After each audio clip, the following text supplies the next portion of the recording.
रायगड, महाराष्ट्रासह देश विदेशातील ताज्या बातम्या पाहण्यासाठी मॅक्स इंडिया लाईव्ह चॅनलला सबस्क्राईब करा आणि बेल आयकॉन दाबायला विसरू नका। ही गोष्ट तर अशी हे उद्घाटन भानगडीच न करता सरळ पुतळे झाले पूर्ण झाले का त्या दिवशीपासून खुले केले पाहिजे। परंतु या पद्धतीच आपल्याकडे चुकीची आहे।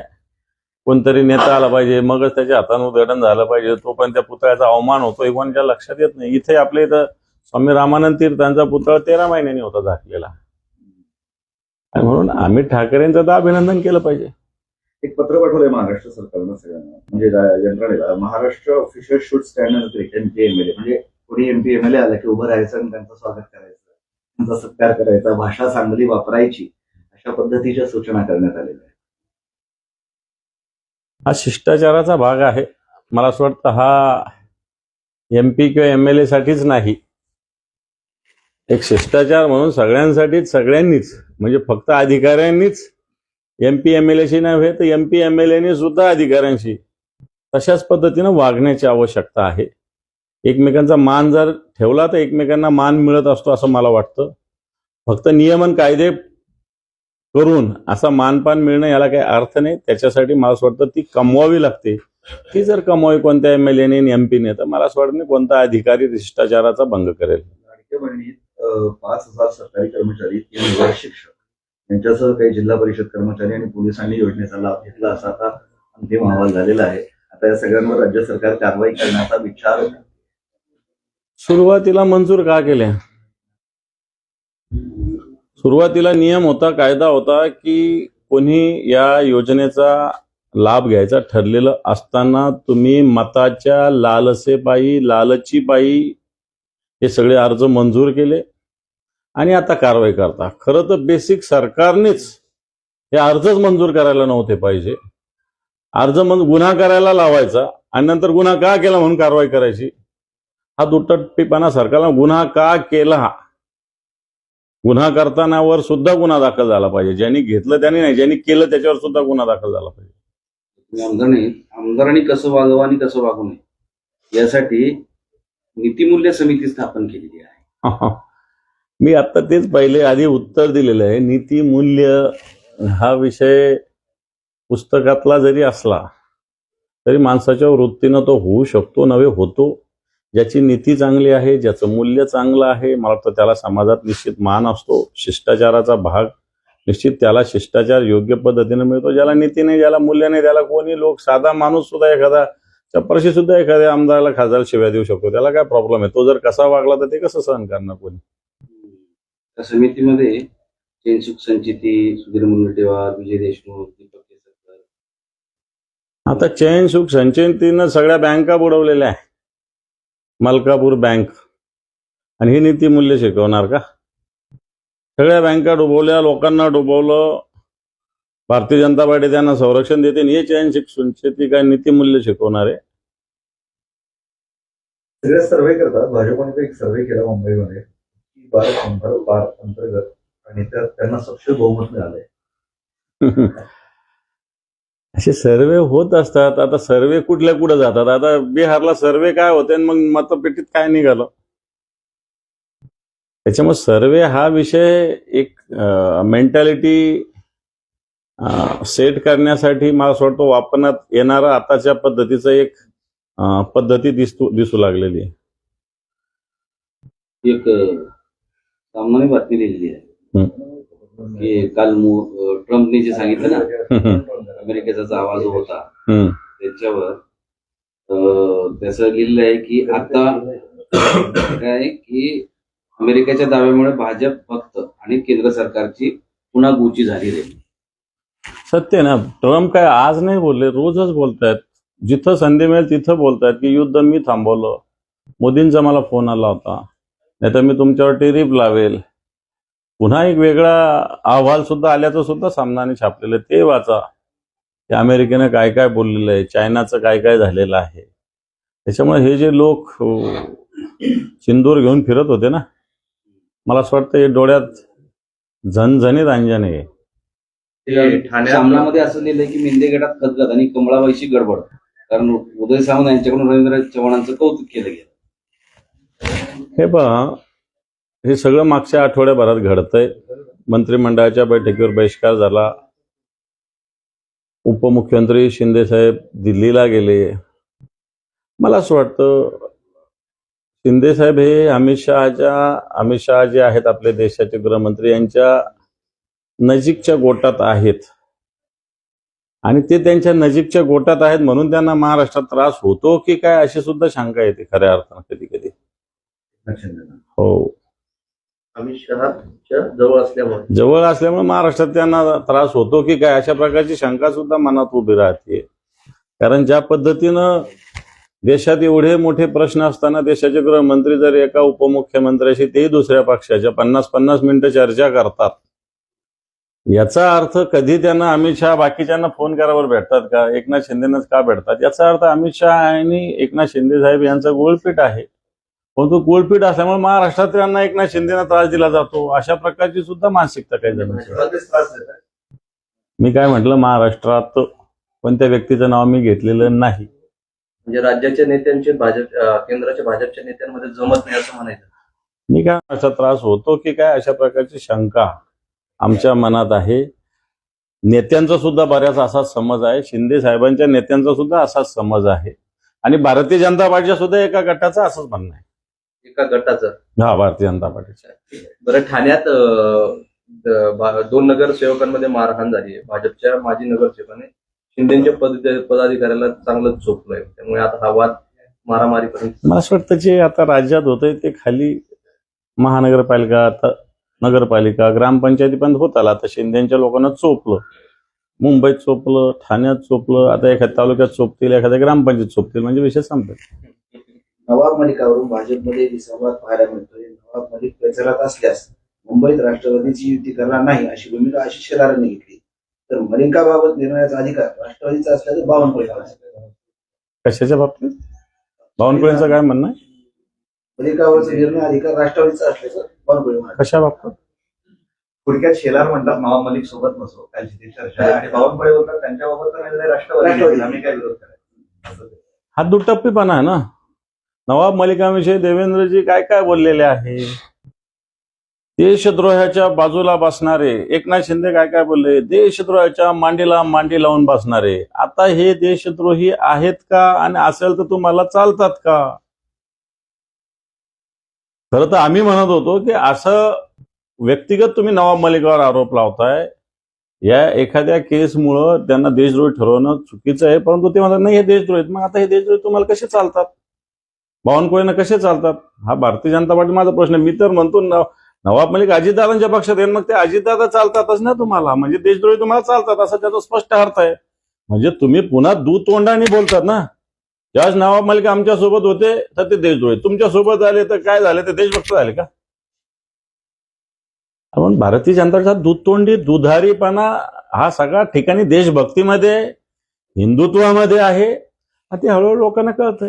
पुण्याच्या राजगुरुनगरमध्ये लिलावच झाला नगरपालिकेच्या निवडणुकीचा, आणि नगरसेवकासाठी 1 कोटी आणि महिला राखीव असेल तर त्यासाठी 20 लाख अशा पद्धतीने लिलाव झालेला आहे. म्हणजे या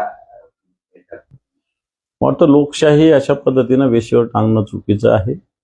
एखाद्या पदाचा लिलाव होणं म्हणजे ते बाजारात विकणं अशा पद्धतीने. लोकशाही मार्गाने या सगळ्या निवडणुका झाल्या पाहिजे. असा लिलाव जर झाल्याची घटना याचे पुरावा असेल तर निवडणूक आयोगानं तिथली निवडणूक स्थगित केली पाहिजे. या ठिकाणी नव्यानं पुन्हा प्रोग्राम जाहीर केला पाहिजे, नव्यानं निवडणुका जाहीर झाल्या पाहिजे. अशा पद्धतीने लिलाव होणं म्हणजे लोकशाहीला घातक आहे. एखाद्यावर पैसे नसेल तर गरिबांनी करायचं काय? गरिबांनी उभं राहायचं नाही का ज्याच्या खिशात पैसे नाही त्याने? कित्येक लोक, गरीब लोक नुसतं हात जोडून पाय पडून निवडून येत आहेत. जर 1 कोटीला आणि 20 लाखाला लिलाव होत असेल तर अशी निवडणूक प्रक्रिया थांबविली पाहिजे. लोकल मध्ये ते हिंदीमध्ये सांगा ना. ते भाजप अमित शाह ते शिंदे मिल रहे हैं और भाजप में कुछ लोग दुख है आप बता रहे थे. हिंदीच संपलं ना तुमचं, राहिलं ते संपलं तुमचं.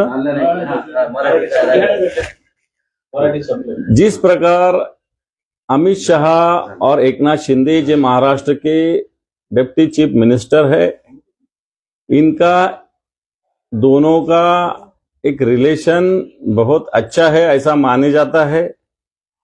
अमित शाह साहब के गुड बुक में एकनाथ शिंदे साहब है, और मैं समझता हूँ एकनाथ शिंदे साहब अमित शाह के गुड बुक में होने के नाते उनको महाराष्ट्र के भारतीय जनता पार्टी के नेता एक प्रकार से तकलीफ दे रहे, ताजदी दे रहे, और उनको यहाँ पॉलिटिकली भी अलग अलग जगह दिक्कत में ला रहे हैं। मतलब भाजपा के 2 लोग गट महाराष्ट्र में है ऐसा? बिल्कुल है, ज्यादा हो सकते हैं, लेकिन एक गुट उससे खुश होता है, एक गुट नाराज होता है। और कुछ भारतीय जनता पार्टी के ही लोगों का कहना है कि ये एकनाथ शिंदे साहब अमित शाह के नजदीक होने से उनको महाराष्ट्र में कुछ भारतीय जनता पार्टी के नेता तकलीफ दे रहे हैं। मराठीत नाही देत, हिंदीत. आता पुन्हा नका जस्टिन, कृषी मंत्री दत्ता भरणे यांनी सांगितलं की सलील देशमुख हे लवकरच अजित पवार यांच्या पक्षात येणार. काही अडचणी आहेत पण अजित पवार त्या दूर करतील आणि लवकरच त्यांचा पक्ष प्रवेश असेल. तर असं आहे, वडील तिकडे मुलगा इकडे. आता तुम्ही सांगताय, सत्यता मला माहिती नाही, परंतु आताच्या स्थितीत कोण काय करेल याचा भरोसा नाही हेही सांगता येईल. कोणत्याच विषयाची शाश्वती नाही. अनिल देशमुख हे माननीय शरद पवार साहेबांसोबत निष्ठेनं राहणारे आहे. जेल पत्करली त्यांनी, म्हणजे खरं तर काही गुन्हा नसताना तुरुंगात जाणं त्यांनी पसंत केलं. आणि याच लोकांनी त्यांच्या छोट्या नातवाचं सुद्धा ईडीने इन्क्वायरी केली होती. आणि त्यांच्याशी संगनमत असणाऱ्याबरोबर जाणं सलीलने सुद्धा, मला असं वाटतं हे चुकीचं होईल. पण तो आत्ताच्या घडीला तत्व, विचार, जुन्या काही गोष्टी याला कोणी महत्व देत नाही, ही स्थिती सुद्धा येऊन ठरलेली आहे. बऱ्याच नेत्यांचा, नेतेपुत्रांचा असाच प्रवास सुरू आहे, पण सत्तेकडे, की सत्तेची लालसा गरज काय? खरं तर आपण म्हणतो ना, सत्य परेशान हो सकता है, हार नहीं सकता. थोडीशी वाट बघावी लागते. तो पेशन्स, सोशिकपणा, सहनशीलता थोडीशी कमी बऱ्याच जणांमध्ये झालेली आहे. आणि मला असं वाटतं सहनशीलता ठेवली पाहिजे. सत्ताच हे काही सर्वस्व नसतं, हेही जर विचार लक्षात ठेवलं तर योग्य होईल. सत्यापेक्षा सत्ता लवकर मिळते ना, गणित. ठीक आहे, पण ही सत्ता शब्द आता माझ्याकडे चांगला घाणेरडा आहे. तो बोलणं योग्य नाही. सत्ता म्हणजे एक लालच आहे. ठीक आहे, सत्ता आवश्यक असते, परंतु सत्ता नसली म्हणजे काहीच होत नाही असाही अर्थ आपल्या देशात असेल, जगात असेल. नेल्सन मंडेलांनी लढा दिला, महात्मा गांधींनी लढा दिला, जॉर्ज फर्नांडिसनी लढा दिला, जयप्रकाश नारायणांनी लढा दिला. हे काय सत्याचेच लढे होते ना. नगरपालिकांमध्ये नेत्यांचे नातेवाईक बिनविरोध निवडून आले. मला एक कळलं असेल, मुख्यमंत्र्यांचा नातेवाईक निवडून आलं. त्यानंतर जळगावच्या जामनेर नगराध्यक्षपदी भाजपचे मंत्री गिरीश महाजन यांच्या पत्नीची बिनविरोध निवड झाली. रावलांची आई निवडून आली, राजन पाटलांची सून निवडून आली. परंतु हे विजय फार जनतेच्या मनातले विजय नाहीये. हे विजय सत्ता संपत्तीचे विजय, मेजॉरिटीनं धाक दपटशाचे विजय आहे. आता ते राजन पाटलांची सून जी उभी होती तिथं, जी अजितदादाच्या पक्षाची एक भगिनी उभी होती, तिला फॉर्म भरायला सुद्धा पोलीस संरक्षण घ्यावं लागलं. याच्यातच लोकशाही कशा पद्धतीनं आत्ताच्या घडीला तडपडते हे दिसत असेल. आणि नगराध्यक्ष बिनविरोध निवडून येणं म्हणजे फार मोठं तीर मारणं असं मी समजत नाही. थोडासा विरोध या सगळ्या गोष्टीत असलाच पाहिजे. म्हणजे माणूस, आपण म्हणतो निंदकाचे घर असावे शेजारी, शेजारी असलंच पाहिजे. परंतु यांना हे निंदकही सहन होत नाही आत्ताच्या घडीला. आणि म्हणून ज्यांनी फॉर्म भरलेले त्यांच्यावर वेगवेगळ्या पद्धतीनं साम दाम दंड भेद वापरून बऱ्याच ठिकाणी या गोष्टी घडलेल्या आहेत. यंत्रणाच आहे सत्ता आणि संपत्ती, बाकी काय. विरोधी पक्षाचा काय नाही होत एखादा बिनविरोध. त्या विरोधी पक्षाची ताकद नाही का? सगळ्या महाराष्ट्रात यांचीच ताकद आहे का? पण नाही, सत्ता आणि संपत्ती यांच्या सोबत आहे, म्हणून या गोष्टी होतात. काल आरोपी शीतल तेजवानीच्या प्रकरणामध्ये काल चौकशीला गेली होती, बोलवलं होतं. आता त्यावर आरोप होतो की तिला प्रचंड व्हीआयपी ट्रीटमेंट दिलं, म्हणजे दिवसभर क्षण व्यवस्थित आली, बसवून ठेवलं वगैरे वगैरे वगैरे व्हीआयपी ट्रीटमेंट. खरं तर चौकशी करतात हेच मोठं भाग्य आहे असं म्हणावं लागेल आपण. नाही तर पार्थ पवार जसा नाही तसे शीतल तेजवानी पण नाही असं अजून म्हणायची वेळ अजून आली नाही. मला असं वाटतं ती सुद्धा येईल काही दिवसांनी. त्यामुळे चौकशी झाली हेच मोठं भाग्य. आता ती चौकशीचा तो फार्स असेल, पण सत्यता काही लपणार नाही. ज्या चौकशीतून बाहेर आली या गोष्टीचं उत्तर तर सरकारला द्यावंच लागणार आहे. कोणी न्यायालयात गेलं, विधिमंडळ आहे, या सगळ्या ठिकाणी सरकार मला असं वाटतं याच्यातून पार्थ पवार तर सुटणार नाहीच, काही जरी झालं तरी. तुम्ही सातत्याने पार्थ पवारचं नाव एफआयआर मध्ये का नाही असं सवाल केला. हो, काल त्याप्रमाणे यावेळी पण विकास खारगेंना गेल्या, त्यांनी विचारलं पण तिथे समाधानकारक उत्तर नाही मिळालं की पवाराचं नाव एफआयआर मध्ये का नाही. खरं तर 99% पार्टनर असणारा याचं नाव असलंच पाहिजे. 1% पार्टनर. उद्या मला सांगा एखादी कंपनी मी स्थापन केली, मी 0.1% त्याच्यात राहिलो आणि एखाद्याला 99.99 पार्टनरशिप दिली, तर गुन्हा माझ्यावरच दाखल होईल. 99.99 कसं सुटेल? 0.1% वाला किंवा 1% वाला हा काही 99% परमिशन शिवाय काहीच गोष्टी करू शकतच नाही. शेवटी 99 वाल्याचाच असतो. आता शेअर्स असेल, वाटा असेल, हा 51-49 का ठेवतात? 50-50 का नाही करत? याचाच अर्थ 99% वाल्याला वाचवलं जातं, हे सत्य आहे. पण हे सत्ता तोपर्यंत हे नंतर उद्या कधी येईल आणि कधी कोणाला उचलतील याचा भरोसा राहणार नाही. मुंबईमध्ये विरोधक वेगळे झाले होते, विस्कटले होते असं म्हटलं जातं. आता त्यात शरद पवार मध्यस्थी करणार अशी एक चर्चा सुरू आहे. ठाकरे बंधू, काँग्रेस आणि पवारांची राष्ट्रवादी सगळे एकत्र करण्यासाठी पवारांची पुढाकार या अनुषंगाने एक चर्चा सुरू आहे. काँग्रेसच्या नेत्यांना फोन पण केले. हे पहा, माध्यमातून अशी चर्चा होत असते. प्रत्यक्षात पक्षामध्ये काय चर्चा चालू आहे, कशी चालू आहे, हे काही माध्यमांना काही या सगळ्याच गोष्टी काही कोणता पक्ष सांगत नसतो. त्यामुळे आता ही गोष्ट समोर आलेली आहे. हे सत्य जरी असलं तरी आधीच्याही गोष्टी सत्य होत्या असं म्हणता येणार नाही. तिन्ही पक्ष, विशेषतः शिवसेना, पवारसाहेबांची राष्ट्रवादी आणि काँग्रेस, ही सर्व याच्यामध्ये एकत्रितरित्या बऱ्याच ठिकाणी, आता नगरपालिका खूप ठिकाणी एकत्रित लढतो. एखाद्या ठिकाणी होत नाही म्हणून काय सगळं संपलं अशातला अर्थ नसतो. पण आत्ताच्या घडीला भारतीय जनता पार्टी आणि शिंदे गट आणि अजित पवार गट यांची जी मस्ती जर संपवायची तर सगळ्यांना एकत्र आलं पाहिजे. नाही तर मग ही मस्ती सहन करा. अमित ठाकरेंनी ज्या पुतळ्याचं अनावरण केलं होतं, आता त्या पुन्हा झाकला वगैरे झालं, आता त्याच्या उद्घाटनाचा मुहूर्त ठरलाय. उपमुख्यमंत्री एकनाथ शिंदे, गणेश नाईक हे सगळे लोक जाऊन उद्घाटन करणार. पण अभी जो बोन से गए वो हौद से नहीं आती. शिवाजी महाराजांचा पुतळा वर्ष झाकून ठेवायचा. पहिली गोष्ट तर अशी, हे उद्घाटन भानगडीच न करता सरळ पुतळे झाले, पूर्ण झाले का त्या दिवशीपासून खुले